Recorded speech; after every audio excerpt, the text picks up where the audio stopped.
Hello అండి, welcome to our channel. ఈరోజైతే మనం వెల్లుల్లిపాయ కారం ఎలా చేసుకోవాలో చూద్దాం. దానికి ఈ స్పూన్తో 2 స్పూన్ల పొట్టు మినపప్పు, 2 స్పూన్ల కందిపప్పు, 2 స్పూన్ల శనగపప్పు తీసుకున్నాను. మంచిగా వేయించుకోవాలి. ఫస్ట్ అయితే మనం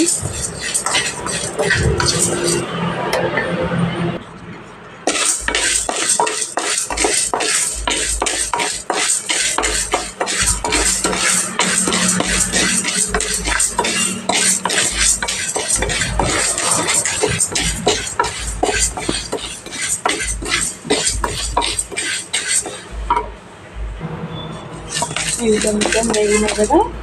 ఇప్పుడు జీలకర్ర, ధనియాలు, కొంచెం ధనియాలు ఎక్కువ వేసుకోవాలి. ఇవి కూడా వేసుకోవాలి. ఆయిల్ ఏం లేకుండా వేయించుకోవాలి.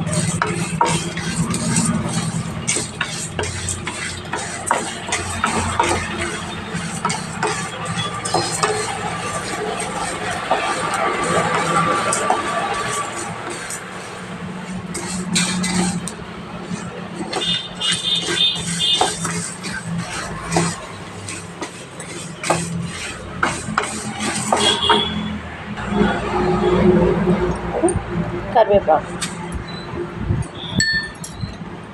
కొంచెం కొబ్బరి ముక్కలు, 2 కొబ్బరి ముక్కలు,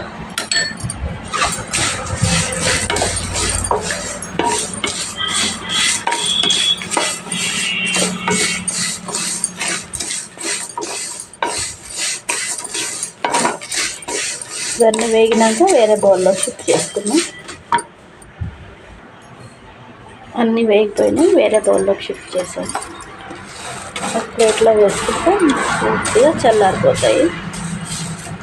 ఇప్పుడు ఎండుమిర్చి వేయించాలి. ఒక కుక్కర్ తీసుకున్నాను. కారానికి సరిపోయేది తీసుకోండి. ఇది కూడా నూనె లేకుండానే ఫ్రై చేసుకోవాలి.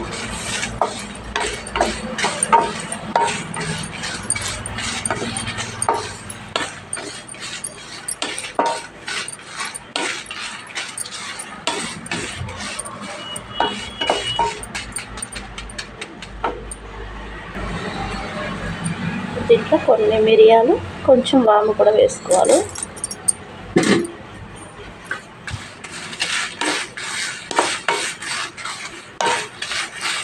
ఇవి కూడా వేగి చల్లారినాక మంచి మిక్సీ చేసి చూపిస్తాను. వెల్లుల్లిపాయలు కూడా వేసుకోవాలి. గడ్డ మొత్తం వేసుకున్నాను. పూర్తిగా చల్లారిపోయినాయి. దీంట్లోనే గల్లులుప్పు కూడా వేస్తున్నాను. నేను వేసి ఇప్పుడు మిక్సీ చేసుకుందాం. చూడండి, వెల్లుల్లిపాయ కారపొడి రెడీ అయిపోయింది. వేడివేడి అన్నంలో నెయ్యి కానీ నూనె కానీ వేసుకొని తింటే చాలా టేస్టీగా ఉంటుంది. Thank you so much.